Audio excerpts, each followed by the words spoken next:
Исәнмесез турыдан туры эфирда Татарстан хәбәрләре, студияда Айгөл Бәдретдинова бүгін программада. Ковид кына түгел, малярия куркыта. Ауыр формада тропик малярия, тропический малярия. Коронавирусқа каршы вакцина кайчан кайтарылыр һәм кемнәргә салыначак? Гөлназ Сайфетдинова.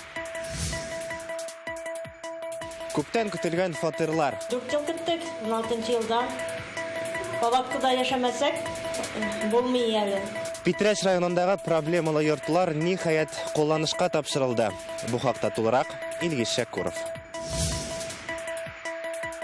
Олар үзләренең осталыкларын дистанцион форматта исбатлый. Бик узак әзерләндек, чөнки беренче урынны аласы килә бит инде.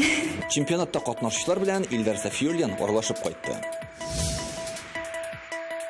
Татар туе шундый була. Татарстан дәүләт җыр һәм бию ансамбленең бөтен илне сакландырган спектакле хакында Айгөл Бәдретдинова. Узган тәүлектә Татарстанда тагын 3 кешенең коронавирустан үлүе рәсми расланды. 77, 63 һәм 55 яшьлек ир-атлар. Республика ковид корбаннары булучылар 144 кешегә җитте. Оператив штаб мәгълүматы буенча узган тәүлектә вирусны тагын 86 кеше йоктырган. 8-е хастаханәгә салына, 78-е өйдә дәвалана. Илдә вирус йоктыруның 27403 очрагы теркәлгән. 7000гә якыны Мәскәүдә. Санкт-Петербургта 3500-нан артык кеше авырый башлаган. Түбән Новгород өлкәсендә 496, Саратов өлкәсендә 259 очрак, Башкортстанда 144, Чувашиядә берникадәр әзрәк 125 авыру. Тәүлегенә чир йоктыручыларның иң азы Мариэлда 49 очрак.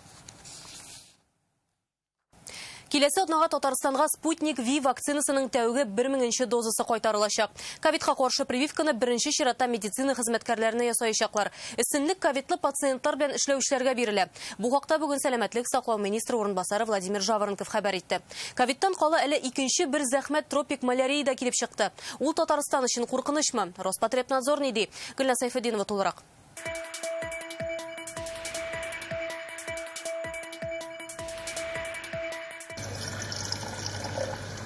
Яңа ел төнендә кафе, рестораннарга иртәнгешкә кадәр эшләргә рөхсәт иттеләр. Алар моны бәйрәмгә иң зур бүләк дип атый. Мәскәү, Санкт-Петербургта җәмәгать туклану урыннарын декабрьнең 30-ннан 4 көнгә бу карар белән чагыштырганда безнекеләрнең шатлыгын аңлау кыен түгел. Алар президент белән премьер-министрга шундый мөрәҗәгать белән чыккан иде. Инде 2 ай элек өстәлләргә заказ бирә башлаганнар иде. Хәзер инде Мәскәү, Питер, башка шәһәрләрдән дә шалтыраталар. Безнең 31-нә буш өстәлләр калмады диярлек. Ничек эшлисен генә белмәгән идек. Бүген үк барысына да шалтыратып әйтәчәкбез. Хезмәткәрләр битлек һәм перчаткадан бер өстәл артына утыручыларны 4тән арттырырга ярамый. Һава чистарткыч лампалар элгәннәр 2 сәгать саен дезинфекция кирәк. Яңа ел төнендә дә шундый ук кагыйдәләр. Республикада хәл катлаулы, әмма контрольдә. Менә киләсе атнага Спутник V вакцинасының 1000 дозасы кайтачак. Татарстанданы иң беренче булып теләге буенча табибларга ясаячаклар. Шулай ук шикләүләр бар. Вакцина яше 60-тан артмаган, хроник авырулары булмаган һәм соңгы айда башка төр прививка ясатмаган кешеләргә генә каралган. Салкын дигән булса 2 атна вакыт узарга тиеш. Вакцина кадаганчы ковидка һәм антидәнчекләргә тест ясаячаклар. Алар табылса прививка салмыйлар. Вакцинациядә бер көрәк хастаханә катнаша.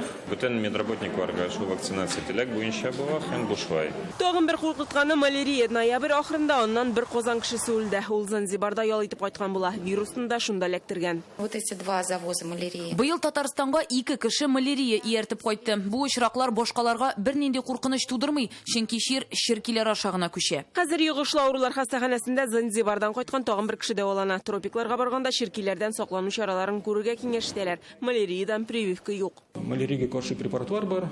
Моны шул препаратларны бик мөһим беренче көннәрдән инде бирергә. Авыр формада авырган кешеләр малярия белән алар лягырга мөмкин интенсив отделениегә, реанимация отделениегә. Иң куркыныч вакыты ул кайдар менә бу 5-нче, 6-нче, 7-нче көн. Күптән түгел Занзибарга Казаннан туры рейслар ачылды. Кайдар чыкканчы шул илдәге санитар эпидемиология хәлне өйрәнергә кирәклеген искәртә белгечләр. Бу хакта туроператорлар да кисәтергә тиеш. Гөлназ Сайфетдинова, Ринат Сафин, Рамил Шайдуллин, Александр Лобанов, Яңа Гасыр каналы. Елның соңгы көне 31 декабрь Татарстанда ял дип игълан ителде. Рөстәм Миңнеханов шул хактагы карарны имзалаган. Документ негезендә эш көне 26 декабрьгә күчә. 31 декабрь дәүләт вазифаларын биләүче һәм дәүләт хакимияте башкарма органнарына эшләүчеләр өчен ял көне булачак. Муниципалитетларга һәм башка оешмаларга тиешле эш графигын төзергә тәкъдим ителде. Киләсе елга Татарстанда озак төзелмичә торган проблемалы йортлар калмаячак. Димәк, фатирга өлешләп түләгәндә алданган кешеләр дигән төшенчә дә бетә. Хәзер республикада акчасын күчереп тә кулланылышка тапшырылмаган 15 йорт исәптә. Быел аның 6-сын төзеп бетергәннәр. Шуның икесе Питрәч районындагы яшьлек торак комплексында. Бүген анда 40 гаилә ниһаять фатир ачкычларын алды. Алар бу көнне 5 ел көткән. Илгиз Шәкүров тулырак.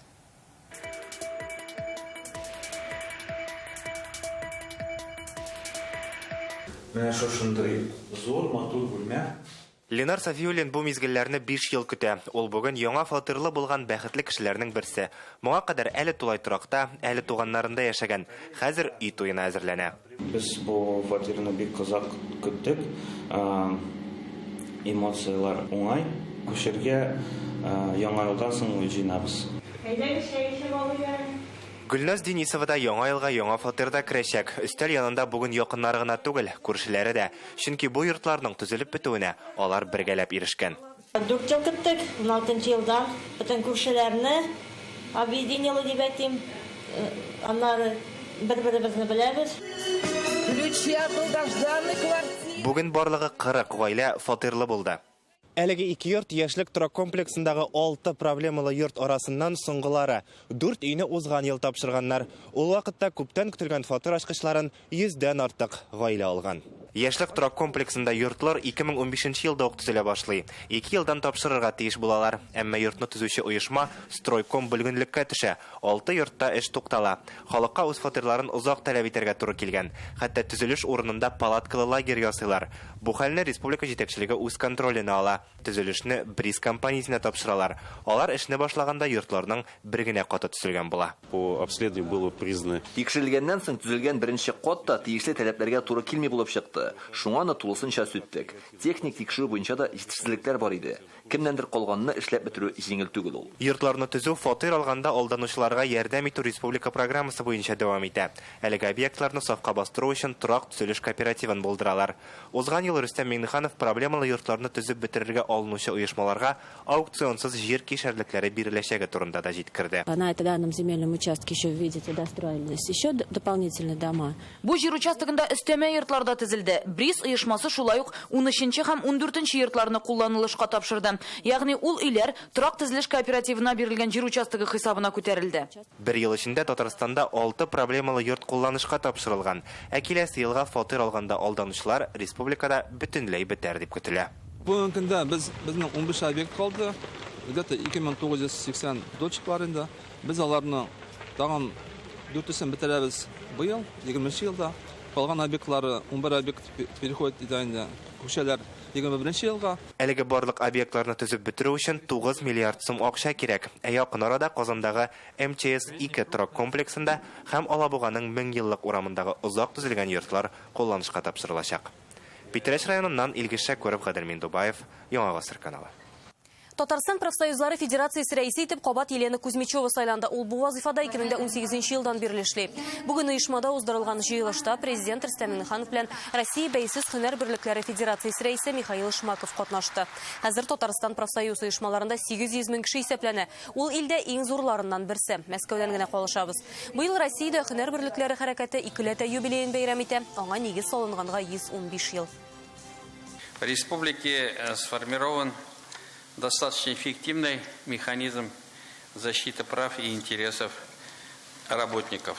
Профсоюзы всегда адекватно реагировали на вызовы времени. Вы остаетесь главными защитниками идеи трудовой солидарности и взаимопомощи. Это результат слаженной работы в республике. Бу профсоюзның да оешма җитәкчеләренең дә үзара аралашып бергә эшләү нәтиҗәсе. Көчле җәмгыять, көчле төбәк һәм көчле республика нәкъ менә шулай төзелә. Алга таба да шулай булыр дип ышанам. Сильная республика, и я уверен, что так же будет продолжаться и в дальнейшем. Татарстанның уңышларына бүген айрым тукталдылар. Хезмәт өчен түләү минимумы, яшәү минимумы белән тигезләшеп, хәзер Татарстанда 14 мең сумны тәшкил итә. Урыннарга чыгып тикшергәннән соң предприятиеләрдә хокук бозуның 90% бетерелә. Профсоюзы булган оешмаларда эш урынында имгәнүләр 2 тапкырга кимегән. Конференциядә яңа бурычлар да куелды. Пандемиягә бәйле рәвештә эш урынында куркынычсызлыкны тәэмин итү сыры хезмәт базарына каршы көрәшү, идән торып эшләүгә кагылышлы мәсьәләләрне хәл итү. Там, где профсоюзные организации действуют активно. Профсоюз оешмалары актив булган. Җаваплы эшләгән җирдә хезмәт коллективы белән җитәкчелек арасында аңлашу бар. Хезмәт хакын арттыру, эш шартларын яхшырту, ял турындагы мәсьәләләр җайлы хәл ителә. Без менә шундый мөнәсәбәткә омтылырга тиеш. Казанда WorldSkills'ның югары уку йортлары арасындагы ил күләм чемпионаты финалы башланды. Туризм, туроператор эшчәнлеге һәм отельләр белән идарә итү компетенцияләрендә Түбән Кама, Чаллы, Иркутск һәм Уфадан студентлар үз проектларын яклый. Беренче тапкыр яшь профессионаллар осталыкларын онлайн форматта күрсәтә.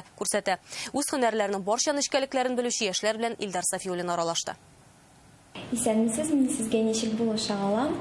Түбән Кама кызы Айгел бу чемпионатта администратор осталыгын күрсәтә. Бу юнәлештә эш тәҗрибәсе бар аның. Көләч йөз тәмле сүз төп таләпләрнең берсе. Айгел Казанның инновация университетында белем ала. Уку йортында узган конкурста ул беренче урынны алган. Чемпионатның дистанцион форматта үтүе дулкынлыкны тагын да арттыра ди. Ничек кеше белән сөйләшәсең, ничек кешегә булыша аласың, чөнки син кешегә булышырга тиеш, аны отельгә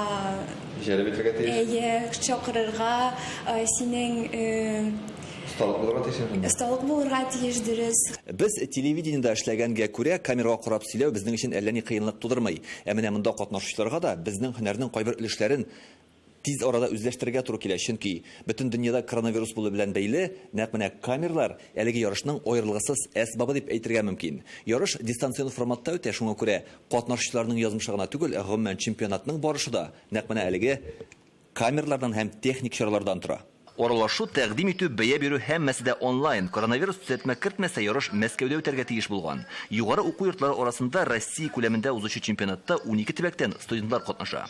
Необходимо было разработать Без туроператор эшчәнлеге буенча үзебезнең проектны тәкъдим итәбез. Моның өчен Россиядәге берничә шәһәрне үз эченә алган ял итү планын төздек.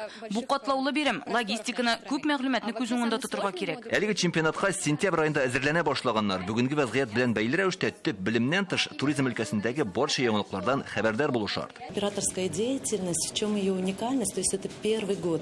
Туроператорлык эшчәнлеге компетенциясе чемпионат программасына беренче мәртәбә кертелде. Бу тарихи вакыйга. Монда катнашучылар барысы да үз югары уку йортларында беренче урынны яулаган иде. Югары уку йортлары арасындагы ил күләм чемпионатның финалында җиңүчеләрне 6 декабрьдә игълан итәчәкләр. Илдар Сафиуллин, Рамзил Гарипов, Яңа Гасыр каналы. Ни өчен Казанның дары заводы сынауларын ешрак үткәрә, якын тирәдә яшәүчеләр сәламәтлекләреннән зарлана башлаган. Реальное время интернет газетасыннан укыгыз. Сез Татарстан хәбәрләре тапшыруының төп чыгарылышын карыйсыз алдагы минутларда. Алар коррупциясыз киләчәк өчен. Иҗади эш белән илебезгә, районыбызга кирәкле темаларны яктырту бу бик файдалы. Коррупцияга каршы туручы яшьләр белән Алия Хәйретдинова танышып кайтты. Хыялы аны чын мәгънәсендә күккә күтәргән.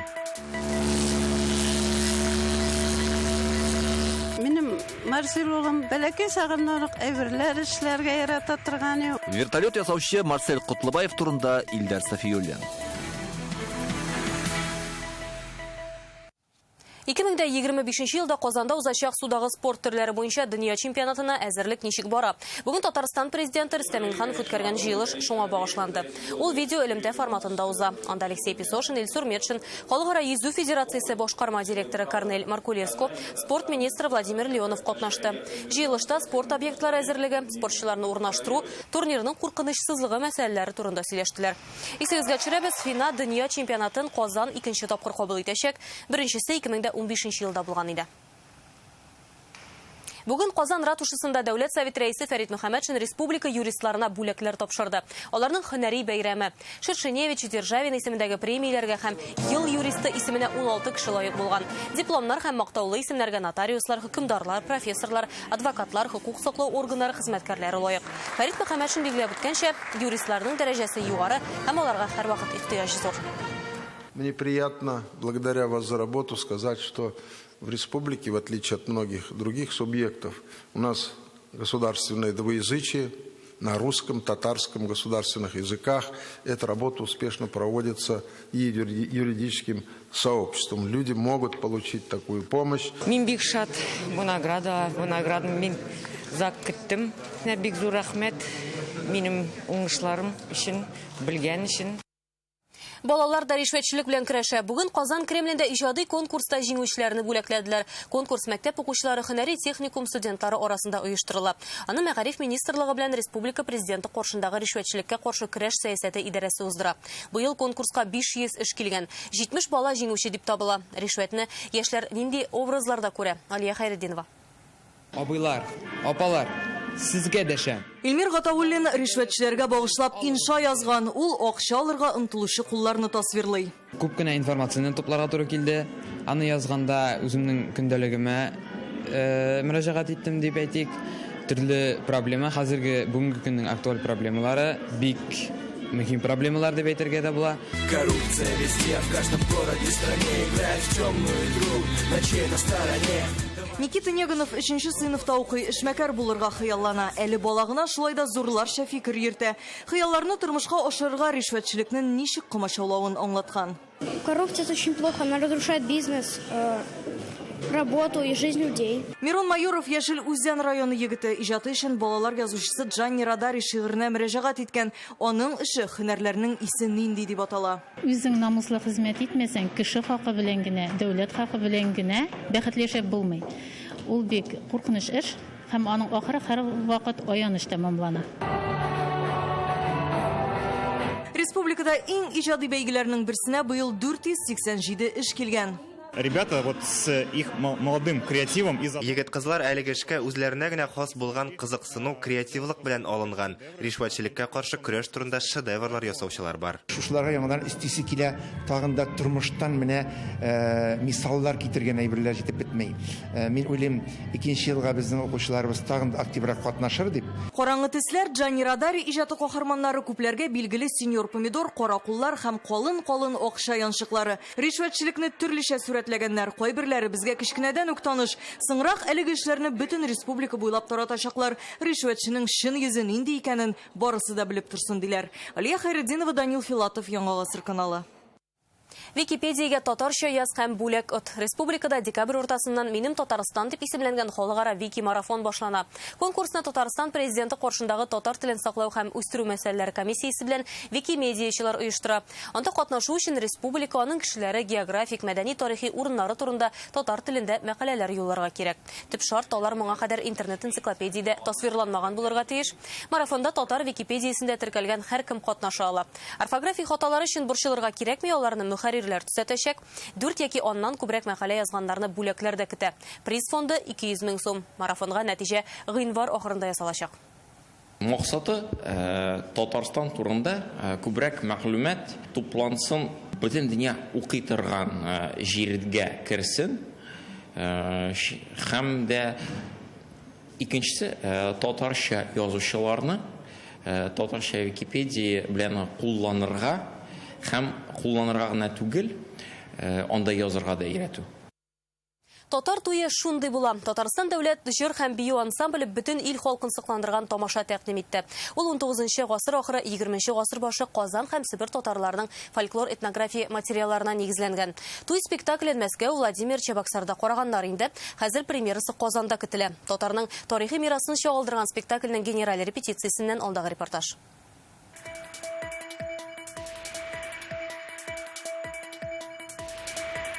Әйдә шул балаларны бергә кушып, Себер байлары белән татар байлары туйларын бергә ясыйк әле. Бик яхшы булыр иде. Себер татарларының казанныкылар белән берләшкән көне туй спектакле кияү белән кәләшне димләүдән башлана.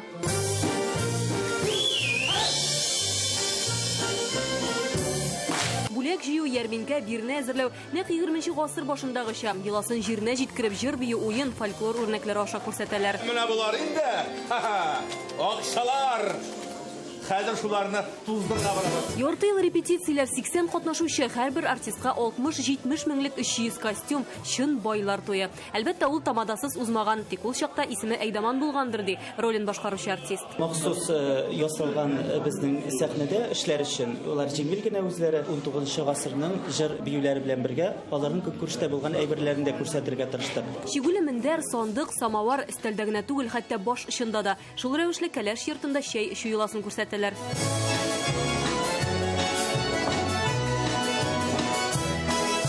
Бу идеяны безгә беренче тапкыр әйткәч, без шаккаттык, чөнки без аларны башта укытмыйбыз. Үзенчә тора. Ишек китми тырышабыз, эшлибез, көне буе репетицияларга җөреп, йыгыла, төшә. Ләкин сәхнәдә әле бер тапкыр җыгылганы юк. Аллага шөкер. Мондый спектакльне тамашачының әле күргәне юк иде. Аны әзерләү өчен архивны күтәрергә туры килә. 19 гасыр студенты язмалары, татар туйларын сурәтләгән борынгы китаплар ярдәмгә килә. Бу безнең тарих, мәдәни мирасны тыргызу, саклау, буыннан буынга тапшыру. Иҗат арткылы тамашачыга җиткерү, андан да бәхетле әйбер юктыр. Шунда тел дә бар, моң да бар. Биюләр дә бар, җырлар да бар. Бик тә кызыклы, шуңа күрә мин әйтәм, горурланып әйтәм, без татар халкы көчле халык. Күслә, думбра, курай, кубыз, дистәләгән халык уен коралы махсус оркестр өчен сатып алына. Спектакль дәвамында һәр артист ким дигәндә төркесендә уйный. Без дә кушылып карыйк, бәрмә уен коралы дәф ярдәмендә.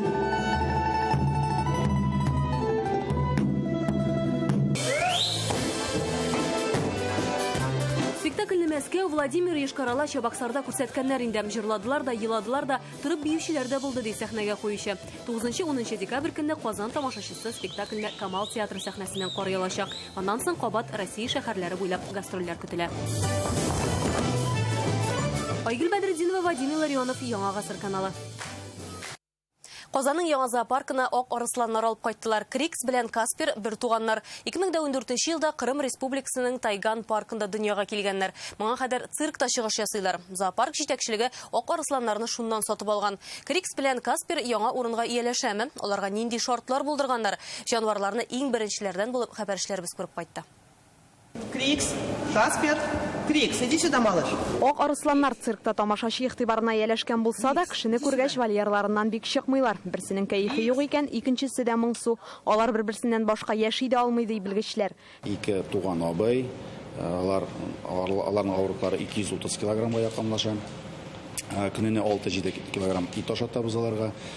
Тавык ите дә бирәбез, йөрәк, үпкә дә бирәбез. Ак арысланнар яңа шартларга ияләшкәннәр инде. Теләп ашыйлар да, уйныйлар да. Алар турында тулырак мәгълүмат белү өчен махсус тактада урнаштырылган QR-код аша керәсе һәм карыйсы гына. Ак арысланнар нәрсә бирсәң шуны ашый дисәләр дә ризыкны төрлеләндереп торалар. Ашауга карап кәефләре дә үзгәрә. Уйный, шаяра башлыйлар. Уенчыкларны бүлешә алмаган вакытлары да була. Шуңа күрә нәрсә бирсәк тә икесенә дә парлы итәргә тырышабыз ди хуҗалары. У нас все животных как минимум раз. Ак арысланнар агач уенчыкларны бик яраттылар. Алар үзләрен тыныч тота, башка хайваннар белән дә уртак телне тиз табырлар дип уйлыйбыз. Зоопарктагы кайбер җанварларның игътибарын җәлеп итә башладылар инде. Әлегә Каспер белән Крикс бер-берсенә иптәш. Киләчәктә алар янына ак ана арысланнарны да алып кайтырга уйлыйлар. Зоопарктагы юлбарыслар егетләргә күз салса да, аларны кушарга теләмиләр. Максатлары киләчәктә чиста токымлы ак арысланнарны тагы да үрчетү. Инзилә Хусаинова, Вадим Илларионов, Яңа гасыр каналы. Күрше Башкортстанның Сәйит Баба авылында яшәүче Марсель Котлыбаев вертолет ясаган. Хыялын тормышка ашыру өчен аңа 12 ел вакыт кирәк була. Марсель башлангыч сыйныфта ук велосипедка двигатель куеп җилдерә иде дип сөйли авылдашлары. Ә вертолетны ул ничек ясый? Сөйләде дә бакча артында очып та күрсәтте. Хыялы аны чын мәгънәсендә күккә күтәргән Башкортстанда яшәүче Марсель Котлыбаев кечкенәдән техника белән мавыга. Велосипедка двигатель куеп җилдерү дисеңме, мопед, мотоцикл ясау берсе дә калмаган. Вертолет җыютыләге «Черный акула» фильмын караганнан соң барлыкка килгән. Ә җирдән һавага күтәрелү өчен Марсель 12 ел баш күтәрми эшли. Копия игрушечного вертолета. Бу нәкъ уенчык вертолет кебек. 1 ел двигательне генә җыйдым. Башка җиһазларны ясарга да берничә ел вакыт китте. Кояшны да күрмичә эшләдем. Вертолетның корпусы жеңіл болсын үшін алюминийдан эшлей 92 бензин кулланыла. Ягулык менә шундый кичкенә савытка салына, артык авырлык булмаска тиеш. Двигатель редуктор мотоциклныкы. Марсель технология техникумын тәмамлаган. Ул аның тырыш хезмәт нәтиҗәсен күреп, әнисе дә куана. Минем Марсель улым бәләкәй сагымнан ук әйберләр эшләргә ярата торган. Ул 3-нче, 4-нче класста да велосипедларга уже двигательләрне урнаштырып йөртә торган. Ул бөтен әйбергә дә Тирәк күршеләр авылдашлар да ярдәм итә, кызыксынып бала чагы җыела. Вертолетның авырлыгы 170 килограммга якын. Ул 3 метр биеклеккә күтәрелеп, 100 метр ораны очып уза. Мотоциклдан 4 кешелек машина ясаган иде. Аннан соң рациялар белән кызыксына башлады. Кулыннан эш килә, хәзер менә вертолетта оча. Но сперва не было. Теләк булса, хыял тормышка аша бит ул. Кызыксыну булгач эшлисе килә. Бөтен күңелне биреп башкарам. Шундый әкияти мизгелләрне хәзер Марсель Котлыбаев та кичерә. Алтын куллы ир-ат моның белән генә шикләнергә җыенмый. Һавада очу ләззәтен башкаларга да күрсәтү өчен киләчәктә зуррак вертолет ясарга хыяллана. Илдар Сафиуллин, Миләүшә Латипова, Рузел Имамов, Яңа Гасыр каналы. Әлегә шундый яңалыклар иде, кичләрегез матур үтсен, исән-амин булыгыз.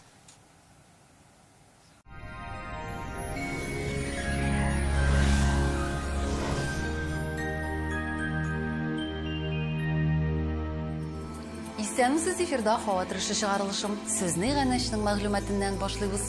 Данил Мастер белән берлектә барлык нечкәлекләрне исәпкә алып, җиренә җиткереп эшләнгән уникаль аш бүлмәсе ясагыз. Кухняның иҗды проектын китереп бирү һәм урнаштыру бүләккә Казан Восстание урамы 23-нче. Телефон номеры 260-766. Данил Мастерга һәр клиент кадерле. Яндекс погода мәгълүматы буенча көньяк көнчыгышта Бөгелмә Баулы авызына кайда сүрән көн 12 градус салкын. Төньяк көнчыгышта Түбән Кама ярчалы, Алабугадан аязучан болытлы һава 13 градус. Төньяктан Актаныш Шәгырҗи Менделеевскида болытлы, урыны белән кар 12 градус. Төньяк көнбатыштан Орча Кукмара Болдашта явым-төшемнәр көтелми 15 градуска кадәр суыта. Көньяк көнбатышта Болгар буе Чүпрәлдә аяз көн 16 градус салкын. Чистай Нурлатымады Шермишәндә аязучан болытлы һава 16 градуска кадәр салкын. Төнле республикабызда урыны белән 20 градуска кадәр суыта. Юлларда бозлау сак булыгыз. Доктор Оз федераль шелтәрнең медицина үзәге сезгә операциясыз һәм авыртусыз умыртка баганасы һәм буыннар белән булган проблеманы хәл итүдә ярдәм итә. 12 ел дәвамында Россиянең 10 шәһәрендә клиника табиблары ярдәмендә 39 меңгә якын кеше операция ясамыйча ярдәм ителгән. Яхшы протез читтә торсын. Без буынны хәтта некроз стадиясендә дә торгызырга сәләтлебез. Операциясыз бортик бер укол ярдәмендә. Хәзер үк доктор Оз медицина үзәгенә ярты бәясенә кабул итүгә языл. Мәркәзебез Казанда аязучан болытлы һава, урыны белән кыска вакытта кар явачак. Көндез 11-13 градус салкын. Җил төньяктан талгын. Атмосфера басымы төркемеш баганасының 772 мм тәшкил итә. Һаваның чагыштырмача дымлылыгы 81%. Җирнең магнит кырым тыныч. Бу атнада һава торышы белән сезне мин иркә таныштырдым. Киләсе очрашларга кадәр